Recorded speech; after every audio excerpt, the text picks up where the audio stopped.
Okay, so I bought this violin on eBay. A rather ignoble end for a violin that was made in Ashover in 1850.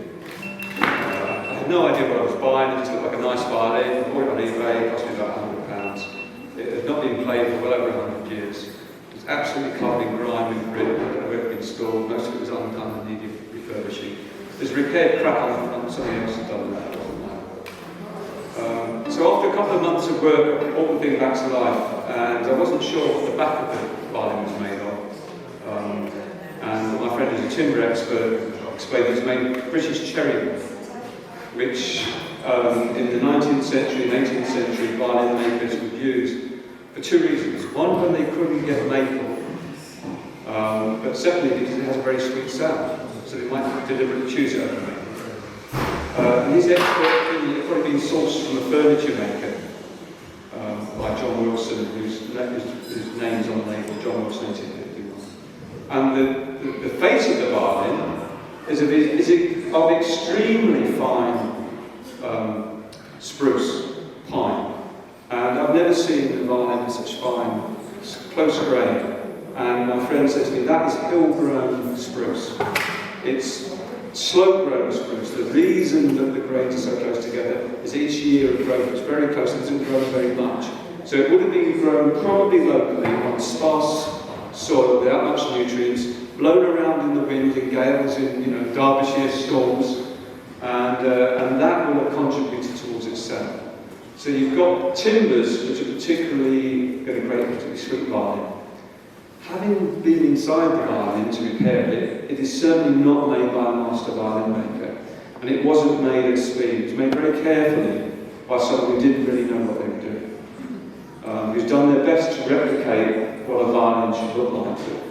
So what you've got is basically the ingredients of the wood overcoming the inferior workmanship, but it's a beautiful violin. It sounds beautiful, and it's probably what I would call folk art. It's made locally, it's made for local use, and so I would say this is a folk instrument made in Ashover to be enjoyed in Ashover. And classical violinists might turn their nose up at it, but you wait till you hear it played. The dimensions of the violin don't suit classical violinists. The neck is particularly shorter, and I know Bob has probably struggled a bit, as I did, bringing with the shorter neck. But once you overcome that, and what we do know is when a violin hasn't been played for a while, it takes a while to play. Bob's had it for a couple of weeks now, and he's noticeably heard the improvement. The more you play a violin, the sweeter it sounds. Okay? So it's very rare that the more you use something, like ourselves, the better we get. We wear out, cars wear out, things wear out. Wine improves for a while, but then goes off, not violins. The older they are, the more they're played, the better they sound. So this violin probably hasn't reached its potential yet. It needs to be loved, it needs to be played, it needs to be enjoyed, and that's why it's here today. Returning to Ashover since 1850.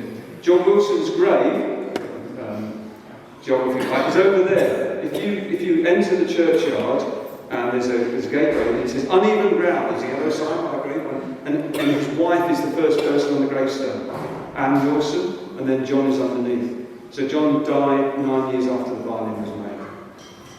So I'll leave you with that. I hope you enjoy it.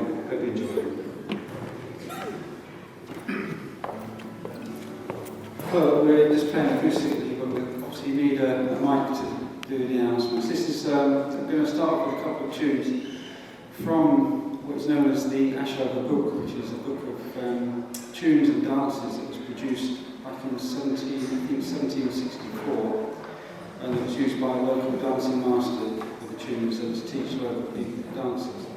So there's a couple of tunes. One's called The Harper's Frolic, the other one with it is called Bonnie Kate.